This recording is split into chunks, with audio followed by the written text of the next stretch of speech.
selamat datang di Teman Ngopi. Ngopeni pikiran. Tema kali ini, Pak, pertanyaan ini datang dari sahabat kita. Pertanyaannya, bisa nggak sih kita itu melampaui dualitas, Pak? Ini kayaknya marak ya, quote tentang dualitas itu. Iya, banyak sering kita lihat di sosmed, Pak. Di sosmed, di internet, bahkan kalau kita searching Google dengan kata-kata dari Zen, dari Buddha, itu banyak ya, tentang dualitas itu banyak. Kemudian ada beberapa teknik meditasi yang keterangannya itu untuk melampaui dualitas, itu juga ada. Iya. Melampaui dualitas. Nah, tadi kan pertanyaannya, bisa nggak kita melampaui dualitas? Nah, sekarang kita melihat dulu yang dimaksud dengan dualitas ini apa. Kita lihat kembali ya. Kalau kemudian ini kalimatnya kan melampaui dualitas. Iya. Berarti kan ada beberapa hal tentang tafsir dari melampaui dualitas. Melampaui itu sendiri ya. Artinya kalau melampaui itu kan bukan berarti bahwa kita sudah tidak merasakan. Misalnya anak kelas 1 SD naik kelas 2, dia melampaui kelas 1 kan? Iya. Nah, dia masuk kelas 2 bukan berarti dia melupakan kelas 1. Iya. Dia hanya mendapat pelajaran-pelajaran baru di kelas 2. Dia melampaui kelas 1, bukan berarti kemudian tidak memakai itu sama sekali. Kemudian melampaui rasa sakit. Saya sakit nih, kita sakit. Kemudian dikatakan, oh dia sudah bisa tersenyum karena dia berhasil melampaui rasa sakitnya. Iya kan? Sakit hati. Sakit hati. Sakit hati. Sakit hati, notnya Bun. Aduh, merasa tersayat-sayat ini. Nah, apakah berarti ketika kita melampaui rasa sakit itu, orang tersebut yang dikatakan, oh dia sudah bisa tersenyum nih, sudah bisa melampaui rasa sakit, apakah dia nggak merasakan sakit lagi? Ini yang harus kita lihat kan? Atau dia masih merasakan sakit, tetapi dia menerima sepenuhnya rasa sakit itu, sehingga kita bisa mengatakan, oh dia sudah bisa melampaui rasa sakitnya. Walaupun masih sakit, misalnya badannya masih sakit, tapi hatinya masih sakit. hatinya masih sakit, tapi sudah bisa tersenyum. Gitu. Orang yang dikatakan mempunyai masa lalu yang kelam. Nah, kemudian dia sudah bisa hidup melupakan, damai ya, damai. Bisa hidup damai. Kemudian orang kan bilang, oh dia sudah berhasil melampaui masa lalunya. Iya. Nah, apakah masa lalu itu nggak diingatnya kembali? Atau gini tadi, definisi melampaui masa lalunya itu dia melupakan gitu, Pak. Anggaplah yang tadi masa lalu yang kelam, terus dengan definisi dia melampaui itu dia benar-benar melupakan gitu. Nah, ini kan masih jadi pertanyaan kan? Iya. Melampaui masa lalu, apakah dia melupakan masa lalunya, atau dia mengingat masa lalunya tetapi sudah nggak ada pengaruh dalam kehidupan sekarang? Seperti tadi kan rasa sakit. Kalau orang melampaui rasa sakit, apakah dia lupa dengan rasa sakitnya, atau dia menerima rasa sakit itu sehingga dia bisa damai? Nah, gitu kan melampaui kan? Iya. Nah, di buku pertama saya kan judulnya Melampaui Tenaga Dalam. Iya. Untuk hidup berkesadaran. Apakah dengan melampaui tenaga dalam itu kita sudah tidak menggunakan tenaga dalam? Kan judul saya kan Melampaui Tenaga Dalam. Nah, judulnya Melampaui Tenaga Dalam, tapi isinya membahas tenaga dalam. Nah, untuk apa? Agar kita bisa memaknai kembali si tenaga dalam ini, melampaui dari makna-makna lama yang sudah ada. Ini kita bahas dari melampaui dulu ya, sehingga kita nanti akan sampai kepada pemahaman melampaui dualitas tadi. Seperti ada juga istilah melampaui pikiran. Iya. Nah, kalau melampaui pikiran, apakah kita sudah tidak menggunakan pikiran lagi? Gila dong. Kapan kita tidak menggunakan pikiran? Pikiran terus aktif. Oh, saat tidur. Loh, tidur kan pikiran aktif. Iya. Bahkan tidur pun kita mimpi. Artinya pikiran masih aktif. bergerak. Iya. Nah, kapan orang kemudian kalau dikatakan melampaui pikiran, dia adalah tidak menggunakan pikiran? Atau apakah ada definisi itu gitu? Sehingga ketika kita melihat melampaui dualitas, apakah kita sudah tidak merasakan dualitas lagi? Kalau kita artikan ke sana. Tidak merasakan dengan tidak merespon itu beda nggak, Pak? Oh, beda. Oh. Kalau tidak merespon kan cuek, ada. Itu Atau, sama sekali kan? Iya, yang bisa jadi gini, yang dimaksud dengan melampaui tadi bisa juga terdistorsi maknanya menjadi tidak merespon ya? Iya, itu bisa menjadi terdistorsi karena kalau kita memaknai melampaui itu tidak merespon, misalnya ada peristiwa yang membuat saya sedih, gitu. Iya. Kemudian saya nggak respon. Dengan tidak merespon ini, saya menjadi masa bodoh kan? Iya. Dia mau ada, mau bentuknya seperti apa, saya masa bodoh. Gitu. Karena mungkin saya menganggapnya itu adalah bentuk saya melampaui dualitas itu tadi, Pak. Udah deh, nggak usah direspon. Sedih ya sedih. Ada yang menganggap seperti itu ya? Iya. Sehingga melampaui dualitas itu diartikan sebagai tidak merespon dualitas. Ya bisa jadi seperti itu sih, Pak. Oke, kalau kemudian kita tidak merespon dualitas, hidup kita menjadi seperti apa gitu? Iya. Kan dualitas itu kan ada senang, ada sedih, ada tinggi, ada rendah, ada panas, ada dingin gitu kan.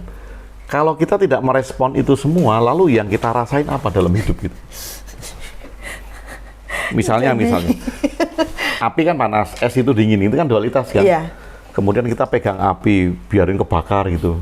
Karena saya tidak merespon panasnya api gitu. Apakah itu namanya melampaui dualitas gitu kan? Nah ini kan, jadi kadangkala banyak sekali, istilah. Banyak sekali istilah yang sebetulnya itu untuk menggambarkan sebuah fase. Iya. Tetapi kemudian karena kita ini sudah terlalu serius, diajak bercanda nggak bisa, Iya. melihat metafora nggak bisa, bahkan quote-quote itu diprotes. Quote aja diprotes loh, kita itu sampai sedemikian parah literasi kita. Terlalu Quote itu diprotes. serius kayaknya, Pak. Iya, karena terlalu serius kan. Sehingga ketika ada sebuah kalimat melampaui dualitas, itu dianggap makna harafiahnya ya seperti itu. Bahwa melampaui itu sudah tidak merasakan dualitas lagi, atau bahkan tidak merespon dualitas, nggak peduli dengan dualitas. Nah, apakah itu yang dimaksud? Kalau orang sudah sedemikian serius. Misalnya gini, saya bikin quote. Quote ini kan kita nikmati kan? Iya. Quote loh, kalau saya ya memandang quote gitu kita nikmati. Misalnya, kehidupan bukanlah sebuah persoalan yang harus diselesaikan. Kehidupan merupakan misteri yang harus dijalani. Itu. Artinya kemudian ada yang protes. Loh Pak Agung, kalau saya nggak menyelesaikan persoalan hidup, gimana hidup saya mau jalan gitu? Ya itu, iya. Nah, ini kan bagaimana kita Memandang itu ya Pak secara ya? cerdas Iya. untuk melihat sebuah quote yang isinya itu metafora. Iya. Ya jangan aja situasinya begini ya, lagi ada masalah, terus nonton videonya Bapak ya kan, hidup ini bukan sesuatu yang harus diselesaikan. Iya. Terus, ya udahlah bodo amat Mau itu. punya utang ya biarin aja, nggak diselesain gitu kan. Punya masalah ini, loh kata Pak Agung kan hidup bukan masalah yang harus diselesaikan. Nah, Kemudian kan saya minta coba kalimat kedua, misteri yang harus dijalani. Gitu. Nah, Sekarang kan kita balik, bagaimana kalau masalahmu itu adalah misteri? ya, Harus dijalani nggak? ya harus lah Iya, Pak. selesaikan, tamat. Lah iya kan maksudnya ya masalah ya udah di dalamnya ada misteri atau pelajaran yang bisa kita dapetin dari itu kan. Iya. Sama kayak semen retention. Kemudian bilang bahwa melampaui ejakulasi untuk mendapatkan orgasme spiritual. Misalnya ya itu quote-nya. Kemudian quote itu diprotes. Ya nggak bisa dong, nggak ejakulasi, pusing. Sampai diubun-ubun gitu kan. Atau bahkan dibilang terjadi penyakit Karena nggak. menggumpal. Terus emang di situ ada larangan untuk ejakulasi? Nah, itu kan karena quote tadi kan, quote itu diartikan secara harafiah sehingga kita ini ya sekarang jarang sekali bisa melihat bahwa ada sebuah kebijaksanaan di dalam kalimat yang tidak harus kita artikan saklek gitu. Iya. Kan banyak loh, banyak sekali loh. Misalnya kayak kamu akan dapat mengetahui misteri alam semesta bila kamu belajar tentang energi. Lalu dia belajar tentang energi.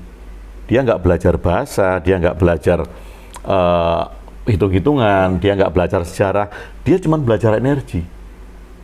Kenapa kamu cuma belajar energi? Karena dengan belajar energi, aku akan mengetahui rahasia alam semesta. Nggak gitu juga kali. Anda terlalu serius. Aduh, sini ngopi sini. Nah, kalau kembali tadi, dualitas. Itu ada sedih, ada senang, ada bahagia, ada suka, ada duka, ada panas, ada dingin, ada tinggi, ada rendah, gitu kan. Hal yang memang di dunia ini ya adanya cuman itu. Kalau saya nggak sukses ya saya gagal. Kalau saya nggak seneng ya saya sedih. Kalau saya nggak suka ya saya duka. Iya. Kan isinya cuman itu kan. Hidup di dunia isinya itu. Kalau kemudian kita menafikan itu semua, menganggap nggak ada, atau kemudian kalau itu datang, cuek aja lah. Iya. Aku udah melampaui dualitas. Jadi ketika datang sedih nih, dia tidak merespon itu. Menganggap nggak ada. Dia datang suka, menganggap nggak ada. Jadi hidupnya tuh flat. Kalau itu mukanya tuh lempeng aja. Sedih ya datang, ya lempeng gitu. Seneng ya datang, ya lempeng gitu. Apakah itu yang dinamakan melampaui dualitas? Nah, kalau melampaui dualitas diartikan seperti itu, kemudian apa bedanya kita dengan robot? Iya.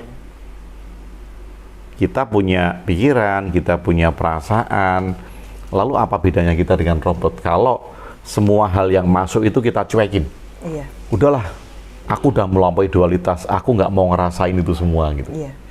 Ada robot sekarang ada yang bisa itu kan ya, bisa marah, bisa Sudah bisa menyertakan emosi ya. Jadi kita mundur nih, robot maju kita mundur peradabannya. Nah ini yang jadi permasalahan kita, bagaimana kita memaknai sebuah kalimat. Sama seperti tidak menilai. No mind. Di Inner Peace kan ada latihan untuk tidak menilai.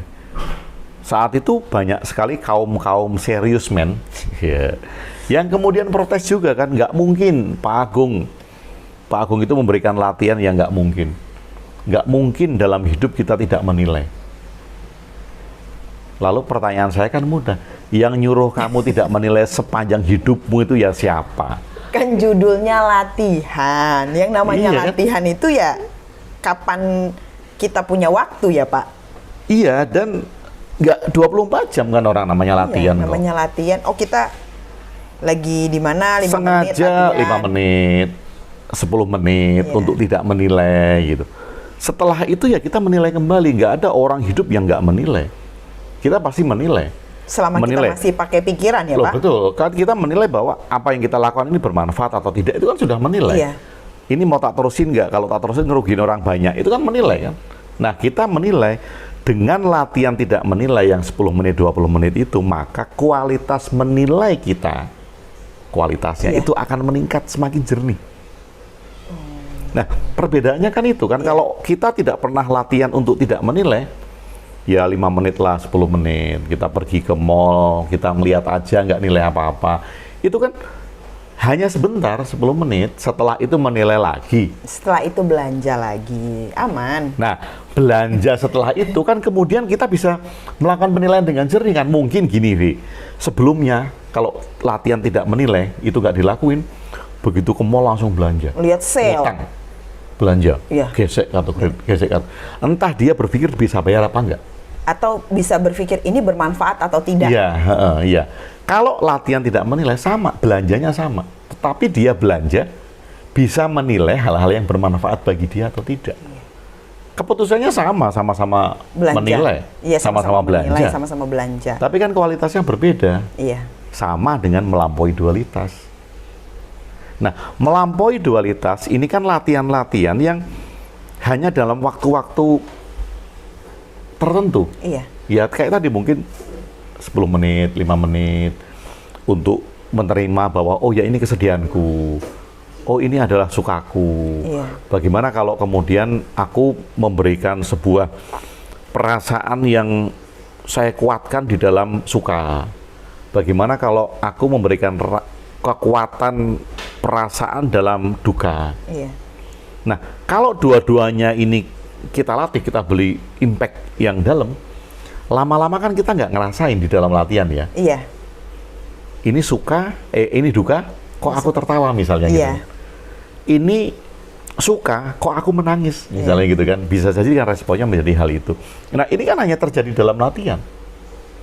Bahkan di dalam latihan itu pun, ini kan namanya latihan kan. Iya. Latihan untuk melampaui dualitas. Ini namanya tidak ada 100% latihan untuk melampaui dualitas. Nah, kita duduk saja sudah merasakan dualitas antara pegel sama enggak, Iya. antara kesemutan sama enggak gitu kan. Itu kan kita sudah merasakan bahwa ada sisi yang terbalik kan di dalam kehidupan. Iya. Itu kan latihan dan tidak berlaku bila itu diterapkan di dalam kehidupan kita yang 24 jam yang notabene kehidupan ini sendiri itu adalah dualitas.